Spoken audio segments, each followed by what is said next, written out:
Funds paid to a landlord to ensure that the tenant does not breach a covenant, rental agreement. Security deposits are governed by Colorado Revised Statutes 3812-101 through 3812-104 and are intended to protect against the wrongful withholding of the security deposit. What? Landlords wrongfully withheld security deposits? So back in the early 70s, our legislation decided that you're going to adopt some statutes to protect tenants and their security deposits. How much security deposit should I charge? Charge what you are comfortable with and what the market will bear. When should I return the security deposit to the tenant? We're going to almost completely disregard this part of the statutes because even the judges and magistrates don't follow it anymore. It is just amazing. Okay. Statutes, however, are very specific in that you must give an accounting and any monies owed back to the tenant within a 1 month period, unless the rental agreement calls for a longer period of time, but not to exceed 60 days. The clock begins when there is a termination of the rental agreement or lease or surrender and acceptance of the premises, whichever occurs last. What can I deduct from the security deposit? You may deduct unpaid rent, utility charges, repair work, or cleaning contracted for by the tenant. You may not charge for normal wear and tear.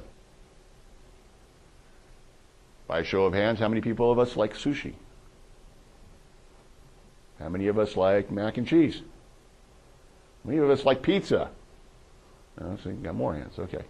Everybody's taste is different, right? Everybody's opinion of normal wear and tear is different. There is no clear-cut definition of it. Even with judges and magistrates, nobody can agree.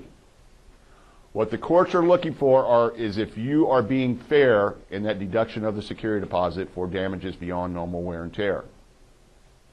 Say a tenant moves out. Place is in pretty good shape. There's some nail holes in the walls. There's some nicks and dings here on the 90-degree corners. That's all normal wear and tear, right? Maybe a scuff mark here and there. It's all normal wear and tear. Down in the basement in the family room, it looks like somebody put their fist through the wall. Is that normal wear and tear? So what do we get a charge for? Drywall repair?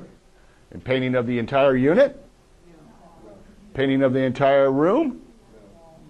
Painting of that wall. The whole wall.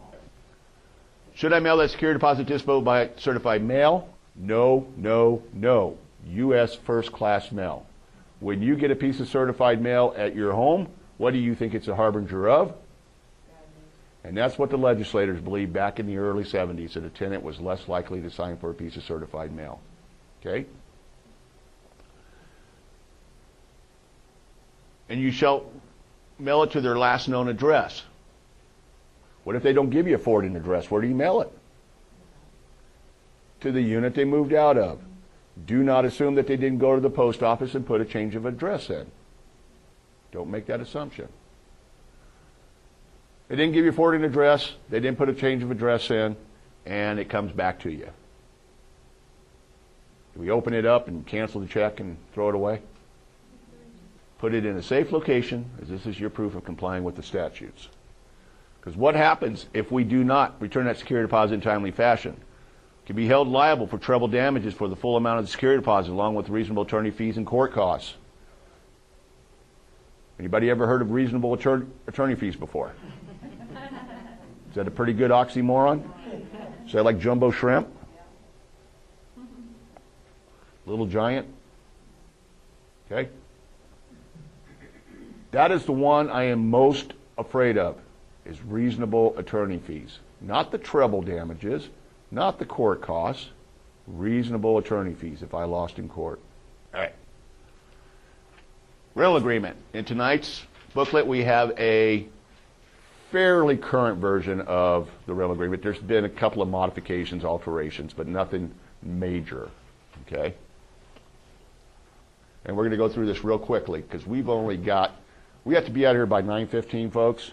And if we don't, they send a squad through.